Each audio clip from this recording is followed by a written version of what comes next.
شاهد نزول قرآن بودید، جبرائیل رو دیدید. جبرائیل رو در شکل انسان دیدن، حتی در شکل دحیة الکلبی. حضرت عمر دوید رفت خارج از مسجد، دید که نیست. گفت یا رسول الله کی بود؟ گفت اون جبرائیل بود، آمده بود که امور دینتون بهتون یاد بده. دیدنش در شکل شخصی به اسم دحیة الکلبی، آمد تو مسجد پیامبر سوال و جواب کرد. صحابه نشسته بودن، سوال میکرد، پیامبر جواب میداد، بعد میگفت درست گفتی. تعجب کردن، این آقایی که ما هیچ کدوم نمیشناسیمش، لباسش هم سفیده، برق میزنه، اهل مدینه هم نیست، مسافر هم هست، لباسش چطوری گرد و غباری روش نیست؟ تعجب میکردن. بس سوال میکنه، خودش هم تایید میکنه. معمولا کسی که سوال میکنه نمیدونه، ولی این خودش سوال میکنه، خودش هم تایید میکنه. بعد بلند شد و در رفت. رسول الله گفت که صلی الله علیه وسلم فهمیدید این کی بود؟ گفتن نه ما نفهمیدیم. گفت این جبرائیل بود، جبرائیل امین، کسی که فرمانده کل آسمانه. خداوند جانشینی رو به جبرائیل داده.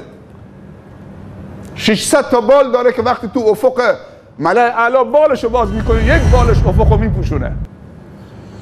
مطاع ثم امین، کل فرشتگان خدا به امرشن. مطاع ثم امین، اطاعت شده است در اونجا. ثم یعنی اونجا بالا. کسی میتونه با این مقابله بکنه؟ موشک‌های اسکود روسی است یا استینگر آمریکایی است که موشک و خنثی بکنه؟ جبرائیله. گوشه بالش زیر سرزمین سوزون زد، از ریشه در آورد. سرزمین قوم لوط که عمل فاحشه انجام میدادن، هم جنس باز بودن، زمین رو از ریشه در آورد، بود به اون بالا وارونه فرست کرد رو زمین. کسی نمیتونه با اینا مقابله بکنه. و ما یعلم جنود ربک الا هو. علمه شدید القوا. این بیان واسطه وحی است. آموزش داده این پیغمبر را شدید القوا، اون فرشته ای که قوت شدید هست. منظور جبرائیل هست. جبرائیل قوی ترین فرشته هست. فرشته ها ذات اجنحه هستن، خواندید در قرآن مجید. اجنحه مثنا و ثلاث و رباع، بالهایشون 3 تا هستن، 4 تا هستن، 5 تا هستن، متفاوته. هرچی که قوی تر باشد اجنحهش و بالش بیشتر میشه. اما جبرائیل امین را وقتی که رسول الله صلی الله علیه و سلم به شکل اصلیش دید، چند تا بال داشت؟ چند تا؟ 600 تا. جبرائیل را میگه دیدم له 600 اجنحه.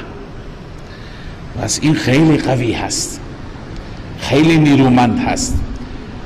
قوتش و نیرویش از اونجا معلوم شد که روستاهای صدوم را به تنهایی بلند کرد، به آسمان از اونجا سرنگون کرد و زد به زمین. دارای هیئت زیبا هست، یا اینکه ذو مرة حصافة فی عقله و رأیه، دارای کمال هست، هم در عقلش و هم در رأیش. فاستوى، مستوی شد جبرائیل، و هو بالافق الاعلى، اون در افق اعلا بود.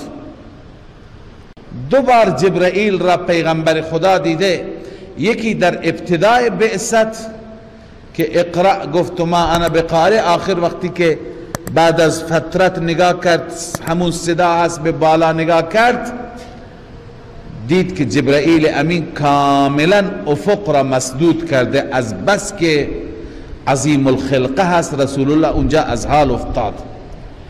دوم همین شب معراج هست که اینجا قرآن تعریف میکنه.